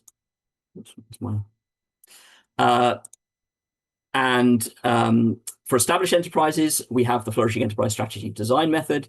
That's been published in a book in 2019 by myself and one of my colleague, Stephen Davies. This book is really interesting because it is, unfortunately, to our knowledge, the only book on business strategy. So a book that a business school, it was written, the editor is a business school professor in Germany, Thomas Wunder. And it is the only book we know of that constrains microeconomic organizational business strategy with macro ecological economics. So that's the economics that recognizes that the economy is inside society and is interdependent with and totally dependent upon the environment. So things like planetary boundaries you may have heard of, the donut economics, all of those things need to constrain the way we do strategy. And that's, of course, what we're operationalizing by using Future Fit. The introductory chapter in this book is very helpful if you're interested in the evolution of strategy as a practice, a management practice, and how it needs to change in order to be constrained by the science. And then our chapter talks specifically about the Flourishing Enterprise Strategy Design Method. The other chapters are all talking about other elements of strategy, case studies, other methods, etc. So it's a very interesting book. Obviously, book chapters are great, but you need to operationalize them. But that's one of the things I've been doing in my own private consulting practice over the last 7 or 8 years, is to take this method and operationalize it. And we've now got quite a few examples of doing that. I mentioned one of them, the Tourism Industry Association, Bannock in Canada, and the Innovation Cluster in Norway as 2 examples of that. On the startup side of things, we have the Flourishing Startup Method, same basic approach, ABCD backcasting constrained by the science. And very pleased to say, after many years of trying to get it published in an academic journal and through the peer review process, we succeeded finally in the Journal of Business Models earlier this year of getting the original testing that we did of that model in practice published. And if anybody wants to go deeper into into that saga, but the original research was done in 2017, and it took us until 2024 before we found a journal that would have reviewers who understood what we did. Flourishing Startups. There's a company called Flourishing Startups. And they have taken that method and they've created a Flourishing Entrepreneurship Accelerator and a micro-credentialed education program, and done many, many other things around it. And I'll talk more about that in just a moment. Here's the Flourishing Enterprise Strategy Design Method in a little bit more detail. So we've got the ABCD process again, iterative. It's got 6, steps. Step B is where you describe the existing business model. Steps A, C, and D is where you're just designing future business models. But business modeling, whether it's existing or future, you do it in the same order. You determine your stakeholders, you establish the governance rules, you set goals based on the purposes, you develop value propositions, so value co-creations and co-destructions, you ascertain the processes that you need in order to co-create that value, and then you agree the measures of success that will demonstrate whether or not you're reaching your goals. And again, you have the 4 prioritizing questions. And then this is the flourishing startup method. As those of you who know the lean startup method, it's much more iterative than is typical in a established organization, much more interactive between the ABCD steps. And obviously things like the personal growth journey of the entrepreneur, their ability to not to be overly emotionally invested in their business design so that they're able to go out into the world, test it, get useful data back from the world on whether or not they have a useful business model, and then change their business model rather than being emotionally invested in it. All of those things are critically important. But you can see, again, we've got imagining new futures, appreciating current contexts, etc. And again, this is what's the first version of this is what's described in the paper that we just managed to get published. In use around the world, I mentioned in Norway, GC NODA, the innovation cluster, in Canada, the tourism work, and we're looking for more opportunities. So we've got all kinds of templates, there's all kinds of support available. If you're a consultant and you're doing strategy work and you'd like to try and create a new service to your clients using this method, then let's have a conversation. Flourishing startup method embedded in programming for 25 startup programs for a number of incubators and accelerators. I mentioned one of them, District 3. Thousands of entrepreneurs have benefited. And as I said, we've got this micro-certified train-the-trainer course for coaches and entrepreneurial programmers. And we've now completed our 3rd planetary-wide cohort, and we've got 40 coaches certified to date. So I'll stop there. I'll stop sharing and take questions again, this time on the method.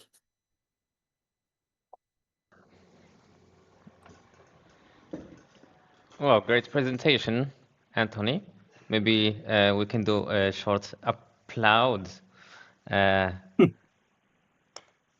for the great insight. Thank you very much. It's very great detail, and yeah, it's amazing. So who has a question? Axel. Oh, we got lots of. Oh no, hand clapping. Thank you. Oh, we see the hand clap. and party balloons. That's great. Thank you. But Axel, I think you had your hand up. No, I didn't. Oh, I see. You were clapping as well. Okay, thank you. Alan. Yeah, continues to be really good stuff. More of a, well, 2 things. I think a comment.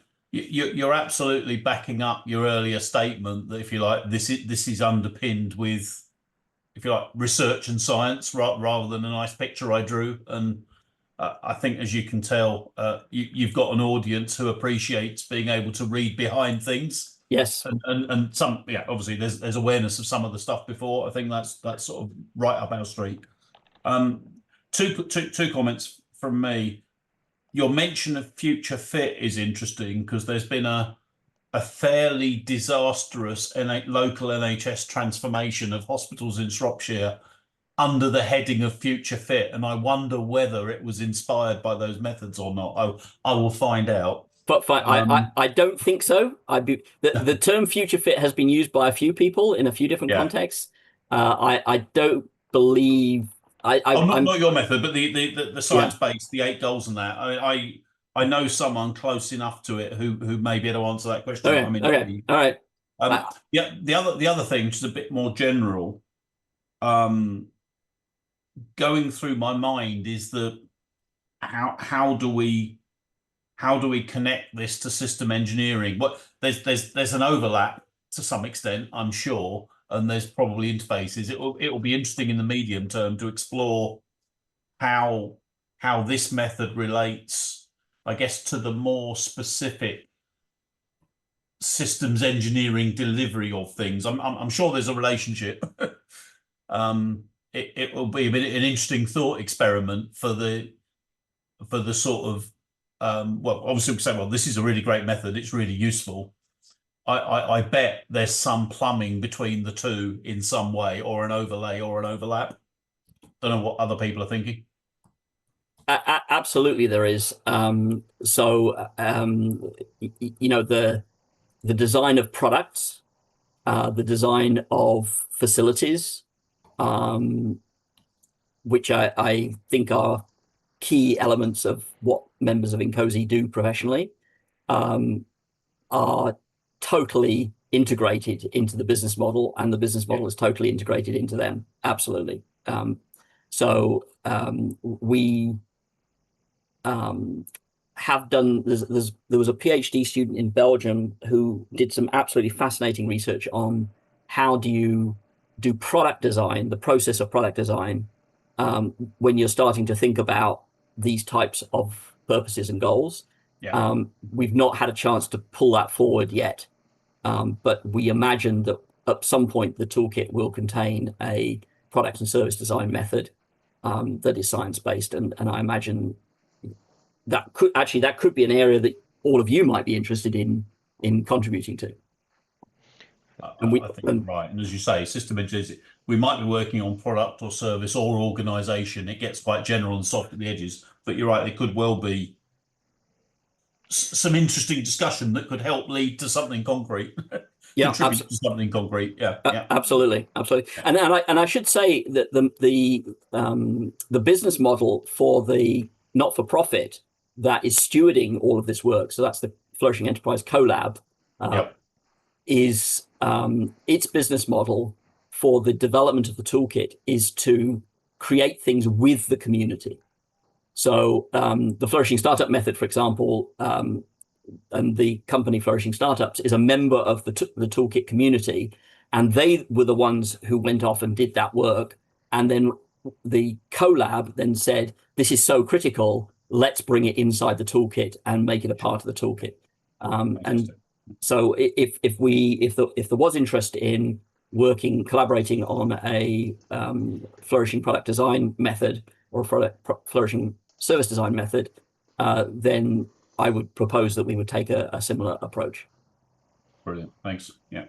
Yeah, if I can comment on that, I think there's definitely a lot of common things between the business model canvas and our systems engineering activities.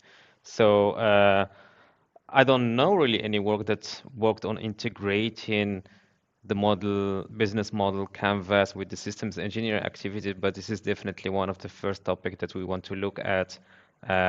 We want to look more how to integrate these two words that has been looked on somehow separately.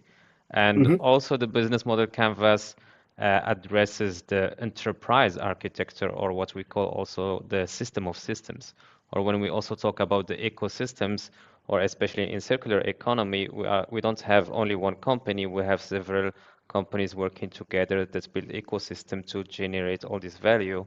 And these are definitely the things where we want to look at. And it's a great opportunity to have you here and joining us to look more deeply into those things. And I think also with the strategy and the things you have been showing, I think there are a lot of things that we can do together. Very exciting, Hamza. I'm delighted to hear that reflection. Cool. Any other questions? So, Sandrine, do you want to ask your question maybe directly via the microphone? Yes. Do you hear me? Yeah. Yes. Okay, thank you. So my question for you is, you never mentioned, or maybe I'm wrong, I didn't notice you didn't mention sustainable regulations that are increasing. We have more and more in our companies regulations to comply with. So my question is, do you consider that this sustainable regulation could enable flourishing objectives and activities, or the contrary, that going through a flourishing strategy, I think it's obvious, would enable compliance to sustainable regulation. But could we use regulations that are imposed to us? Here we don't have the choice. We are constrained by regulations. So I would like to know what is your position on this, your your interpretation? Absolutely, that's a fantastic question. Thank you, Sandrine. So where to start answering that? So the first thing to say is I did say something, I hinted at this very slightly when I said that when you are thinking about your next business model, you need to be viable in the near term. And obviously, yes. That means you've got to comply with regulation as it is and as it is emerging in the near term.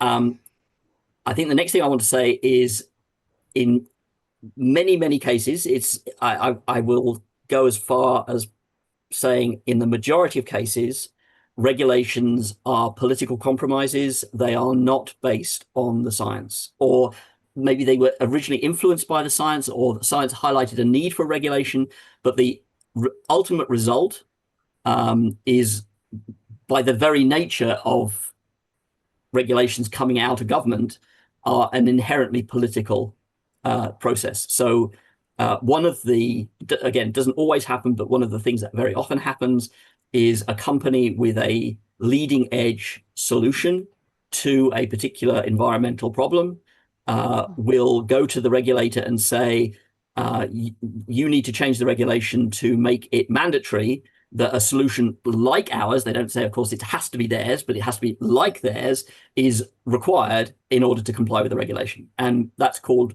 regulatory capture. It's a classic competitive technique that is taught in business schools as a proactive way businesses can secure markets for long periods of time, because the regulations are relatively slow to change. So that's not good if our ultimate objective is flourishing.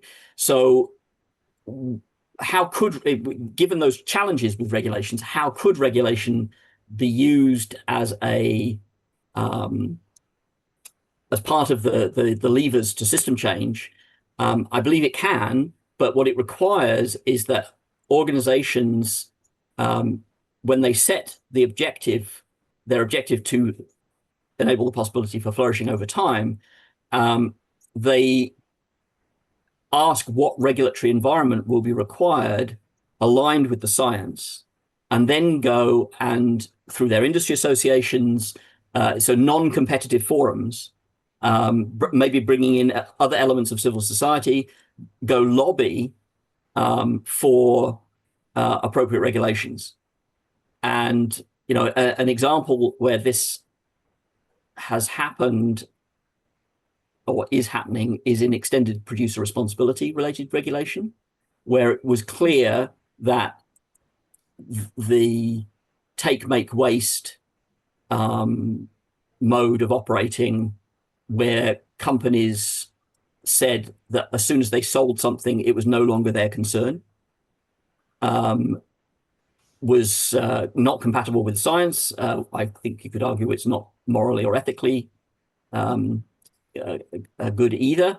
And so the extended producer responsibility regulations were born out of that insight. Unfortunately, I'll talk to Ontario now because we're just about to implement a portion of our EPR regulation starting January 1st next year. The companies have now convinced governments that the original very strict regulations are bad for business. And so a lot of the original intentions behind EPR in Ontario are being watered down, and it remains to be seen really if it has any meaningful effect on improving circularity, which was the original objective. So yeah. Okay. Does that help, Sandrine? Yes, that's very interesting, your analysis of this. Yes. I think regulation has a role to play. One of my other, actually, you remind me, one of my other case studies, which I don't have videos for yet, was a cheese manufacturing company, also in Ontario. And in that case, they managed to lobby the health and safety people to allow them to use cleaning products in their dairy. Obviously, keeping a dairy clean is very important to health and safety of the product. But they needed to use a cleaning product that didn't kill the wetland that they had built to process all of the waste that comes from making cheese on site. And so the regulated cleaning product would kill the wetland. And so they got together all of the other people in that locality who were really interested in having this business get started, because it was going to have tremendous local benefits for tourism, for economic development, etc., and for the environment because of what they were doing, that they successfully managed to get all of those other parties to lobby the health and safety people to change the regulation so that the product that they needed to use to keep the wetland healthy was a allowed product. Okay. Yes. So it's important to have the backup, to be backed by scientific, something scientific to guarantee that these regulations are useful and not twisted in it by something else. Okay. Yes. Yeah. Thank you for the question. It's a great question. Thank you. Yes, thank you, Sandrine. Fadl also had a question on the comments. Would you like to ask your question, Fadl?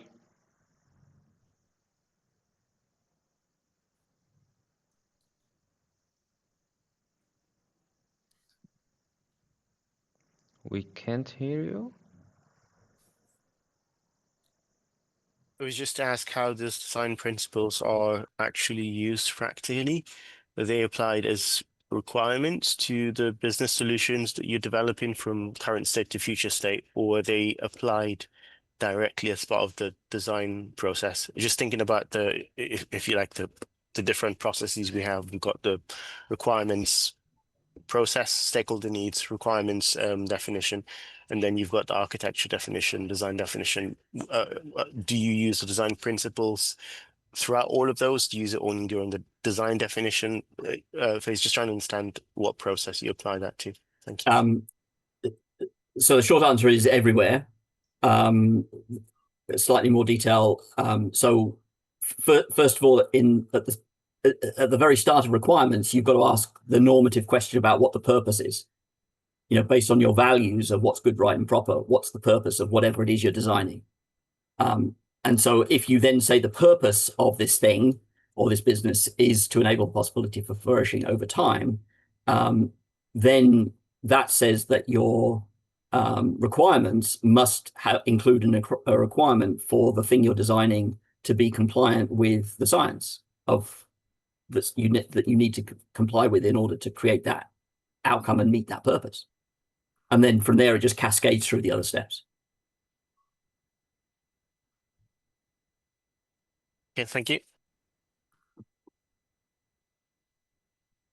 So thank you. Yes, again, Hamza, this is probably another area that's worth some investigating. And I know the people at Future Fit pretty well. And I was actually involved in some of the development work for it with Bob Willard and others early on. So if this is something that INCOSI's sustainability working group wants to explore further, then I can definitely connect you with them and make some introductions. Cool. Yeah, sounds good. We can talk about it in our next meeting and like more specifically. Yeah. Kai, did you find the R3 UNSDPI training link? Yes, I think I got the right training. Sorry, I think I have it because that's on the UNRISD website. And I have a presentation from Bille as well from the 3R.org. R3.org, yeah. So on their website, they actually have a training offering on UNSDPIs, which if you want to go I'll get that. Deep, that would be great. Yeah, the UN Sustainable Development Performance Indicators co-developed between an organization called R3 and the Center for Sustainable Organizations and the UN research. I always forget. Look at the analogy again. The UN Research Institute for Sustainable Development, I think it's called. They have come up with I would say, an approach to figuring out what are the material science-based metrics, environmentally and socially, for strong sustainability for flourishing. and it's a very powerful approach to measurement. The problem with it is, from a design perspective, is that each organization has to go through the method to figure out what its metrics are.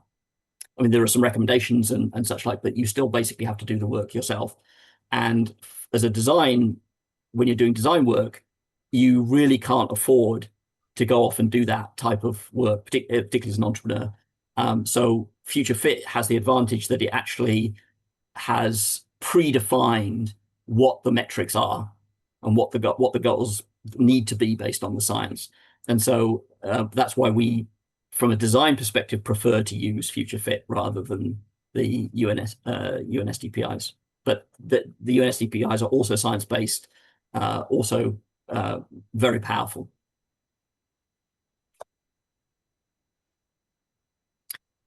Okay, let me move to my closing comments, if I may, with a few invitations. Let me get my screen back up again here.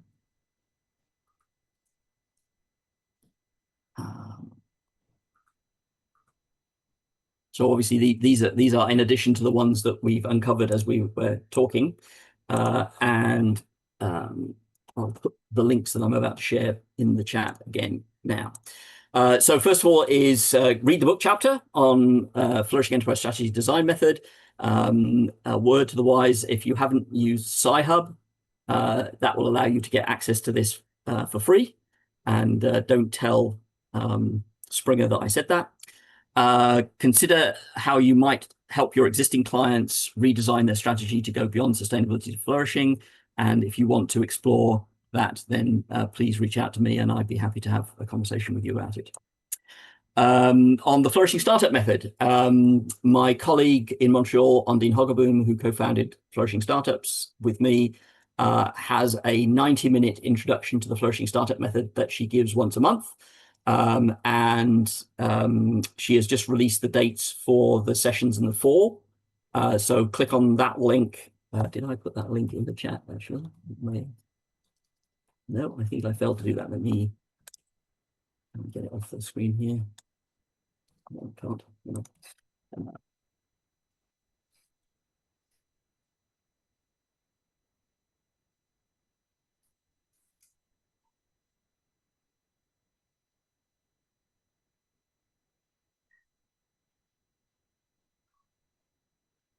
And read the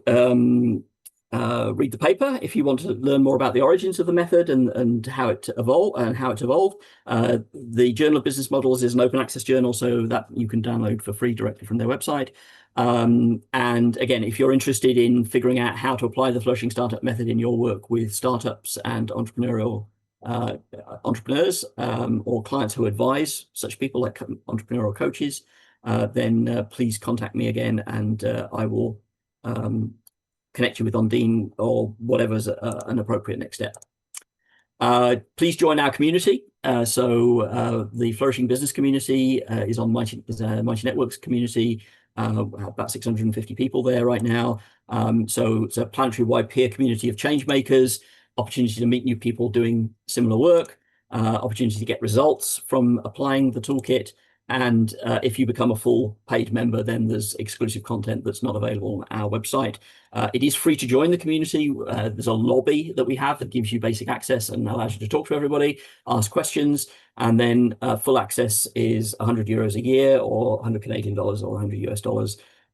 If that is a challenge for anybody, then we don't want there to be barriers to joining the community. So do reach out and we can have a discussion about how to make sure that you can participate and benefit if the financial aspect is a concern.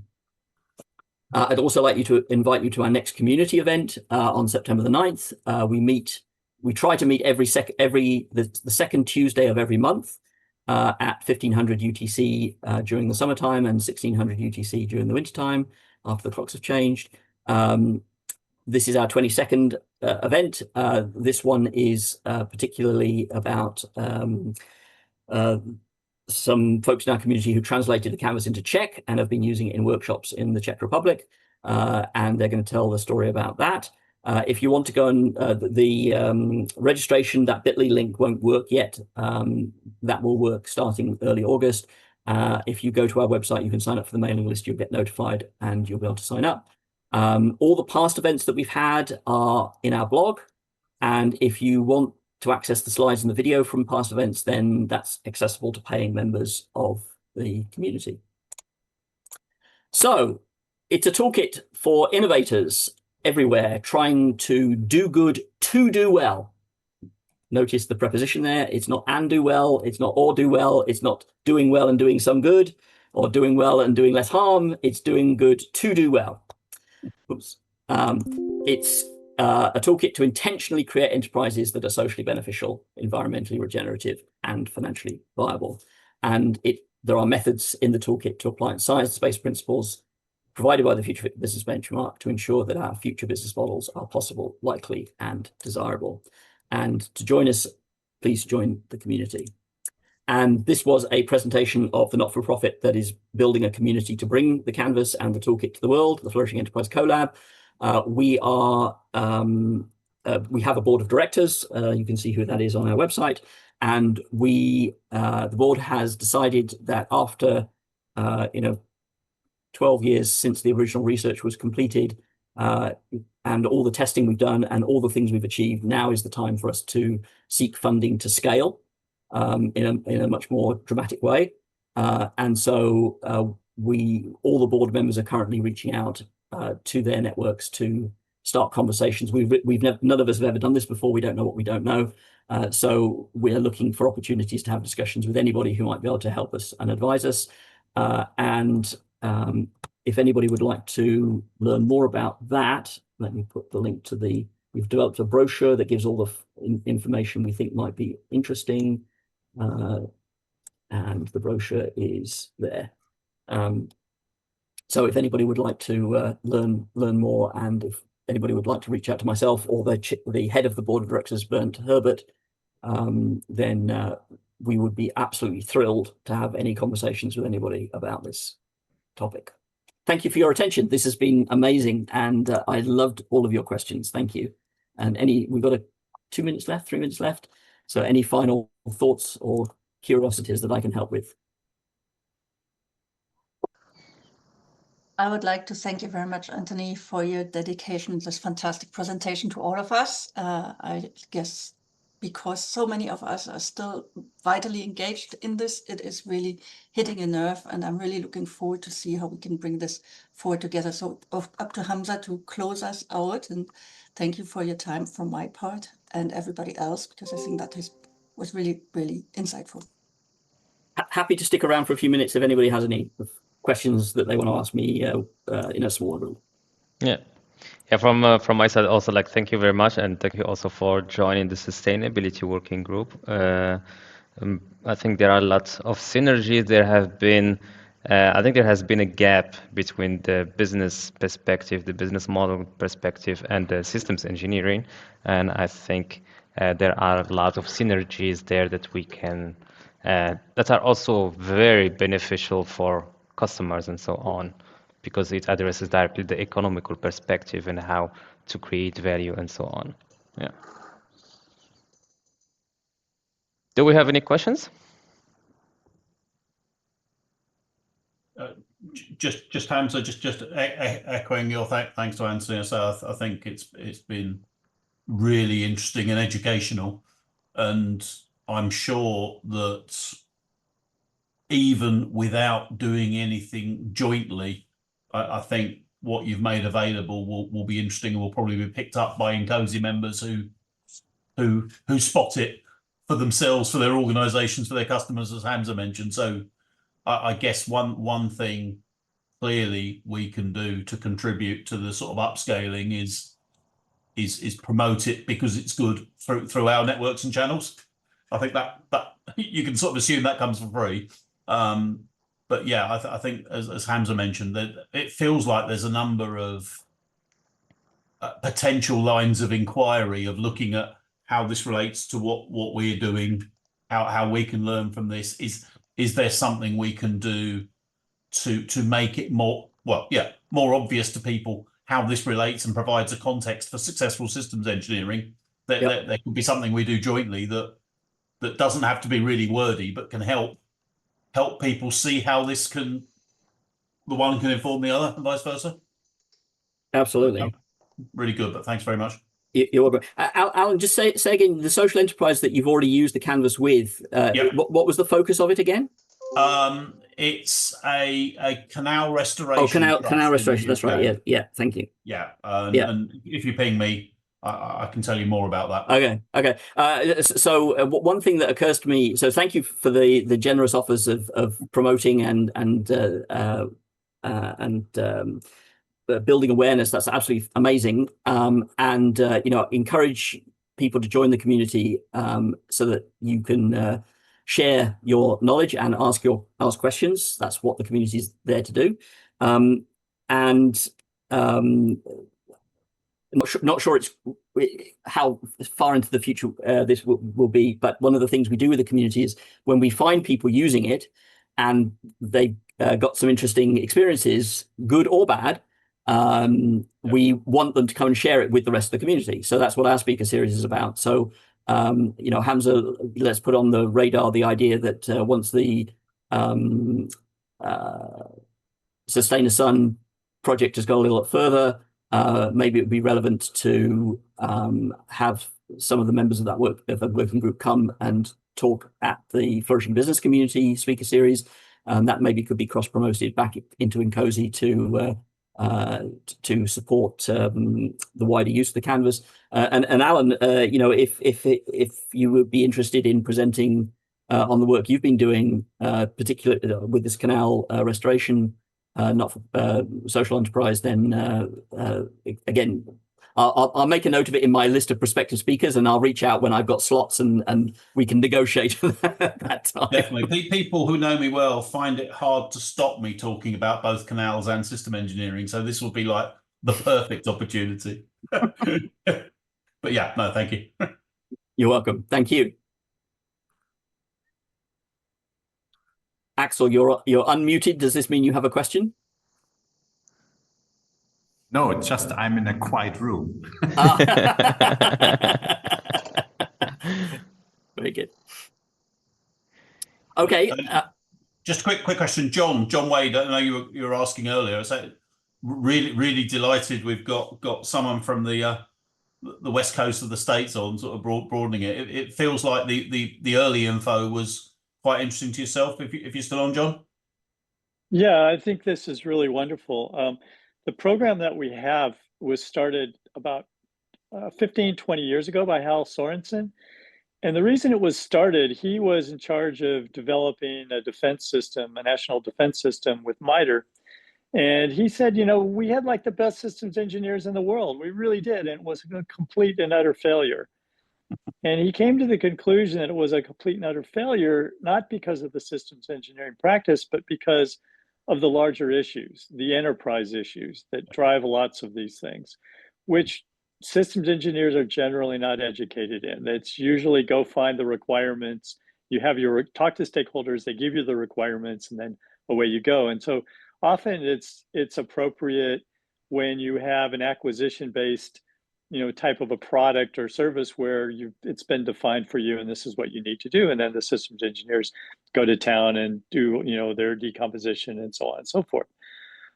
But the program that was started was really an enterprise program, and it asked these questions. And so systems thinking has always been at the top of the program, which is systems thinking and leadership are the two major things. And then we sort of dive into more of the systems engineering side of things.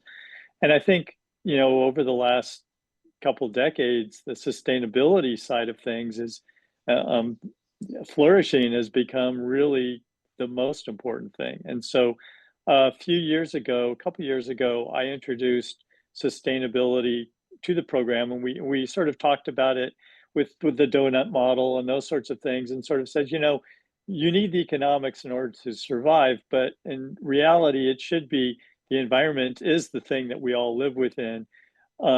Society is who we are, and the economics are really to support us. And they really should be the mechanism by which this all happens. And so we've been working through this process And it's been fairly ad hoc. It's been things that I've sort of pulled together. And so I'm really delighted to have a framework that's really founded in sound scientific principles that's really united with, it really is systems thinking. And it's, I think it's time for systems engineers to sort of step up to a higher level of responsibility than we've had in the past. I think systems engineers, you go to your SysML model, and what do you have? You have the system, and then outside the system, you have the stick figures, which are the people. We as systems engineers tend not to include the people in the system. They're icky, they're subjective, they're all these other sorts of things. And I think this approach really says, look, we need to start taking responsibility for the big picture, which includes the people, includes the environment, includes all those other sorts of things. So again, I'm delighted with what you've done here. I'll be reaching out to you, Antony. It'll be, an important part of the course. We'll teach systems thinking first to give it the background, and then we'll put this framework together, and then we'll use that to sort of drive the rest of the enterprise. But again, I think this is really great stuff, and I'm hoping that systems engineering will step back and really start to embrace this. In a number of forums, we've had these discussions, and I've asked panelists, are systems engineers responsible for sustainability? Are they responsible for the people side of things? And it's divided. Quite often the majority will say absolutely not. That's not our responsibility at all. We're responsible for implementing something that satisfies the requirements. And I think personally, I'm in the camp that we are responsible for these things. And so when you look at a Boeing 737 MAX, the systems engineers should be responsible for ensuring that the pilots have adequate training to make that a completely safe system rather than that's somebody else's problem. And so when I think of systems interfaces, I mean, I don't believe there's an interface between the system and the software, and I don't believe there's an interface between the systems and the humans. I think there's just the system. So I'll get off my soapbox, but those sort of my thoughts. And again, Antony, really thank you for your wonderful presentation. You're very welcome, John. It's a pleasure to hear some of the things that we've been saying for quite a long time now from other people. That's really wonderful. So thank you for sharing your personal perspective. I think I would only add that the systems thinking world of which I'm fairly embedded. One of the early things that I learned was that it's the observer that defines the system. There are no absolute systems. And that means that the observer's values, what they believe is good, right, and proper, will be a major factor in how the system is understood. The boundaries of the system of interest will be understood. So, I think the choices that companies, scientists, engineers, doctors, you name a profession, have been making need to be revised in light of asking themselves this question, why are we here? What is our purpose? What do we believe is good, right, and proper? Yeah, absolutely. I tell the students that systems thinking is about thinking objectively about subjective things and subjectively about objective things. Very nice. And I think it's exactly the case that, my view of systems is I'm a constructionist, as are you, which to me a system is a model, and so we use it to try to understand. And it's interesting, when the fellows of NCOSE got together, they came up with, 5 different definitions of what a system is, and some of those were constructionists, and some of those were more physical objectivists, and so on and so forth. But I tell my students that if you're going to be successful in this class, you need to adopt this definition, which is a system is a model that you use to sort of construct, to build understanding. It's not something that you can just go out and discover, because there's infinite varieties, or you'll spend forever trying to understand what it is. But it's understand what is important. As the as you mentioned, all models are wrong, some are useful. That really is the challenge. Absolutely, absolutely. You're pushing all my buttons, and I'm having fun here, John. So I'll just respond by saying that in my own research, when I came to think about the philosophy behind the research, I ended up with critical pragmatism, and which says that if it matters in the world, it's important. Which means that I try not to be positivist or constructivist. I can be either or both, depending on whether it's pragmatically useful.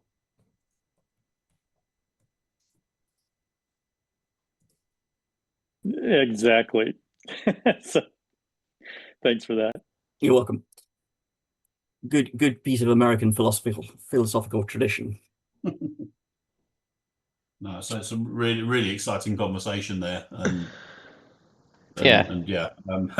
learned people like John give me a lot of confidence that me thinking it sounds good is validated by deeper, more technical thinkers. But yeah, no, it's been wonderful. I think that there are definitely some great opportunities, separately and collectively here, aren't there? Yep, definitely. John, I reached out to you on LinkedIn, so feel free to reply there, and we can have a conversation. That'd be great. Looking forward to it, Alan. Maybe a short question to Antony. So, do you mind if we put your presentation slide openly, like on our GitHub or in the future on our YouTube channel? Absolutely, no, that's perfectly okay. Yes, I'd be delighted. Okay, cool. And I've sent you an email with the PDF in it already, so you have it already. Yeah. Good. I have 1,000 questions. I think we'll never finish, but I think it's good that we have you at least in the sustainability working group, that we will see you again and again. Yeah, I would suggest that we close this session. I think now all the people are here from our sustainability working group, so I will forward to you the presentation slides, or I will put them in our GitHub repository. And yeah, we catch up in 2 weeks again. Or for some, I think we will catch up tomorrow, or I think in next week, and we will forward the work. And yeah, definitely, Antony, I think the next time you will be in our meeting, we will talk on what we can do between like this business model canvas and systems engineering, and how we can develop the work. What are the gaps, and how we can develop close that gap that is behind those two words. And Absolutely. I think it's very helpful that you bring also this economical perspective that's like kind of lacking, or a blind spot for systems engineers, and you are asking questions where we don't think about. Yeah, I think there will be lots of synergies. Looking forward to it, and insightful discussions. And yeah, thank you very much for the presentation. Thank you, Kai, for organizing this and connecting the dots. And thank you, everyone, for joining and the questions and the discussions. And looking forward to see you again. Ciao, ciao. And it's the July 21st, Monday at 4 in the afternoon Central European time. Is that correct? Yes. Okay. Yes. Okay. Yes. Perfect. Good. Yeah. I will be there. Okay. Cool. All Thank you very much. Okay. Bye. Thank you. Bye-bye. See you. Joanna, we will be clearing up the situation with the recording, so we are planning to open a YouTube channel for this, but it's still under progress. Okay. All right. Yeah. Thank you. Bye bye. Thank you. Bye.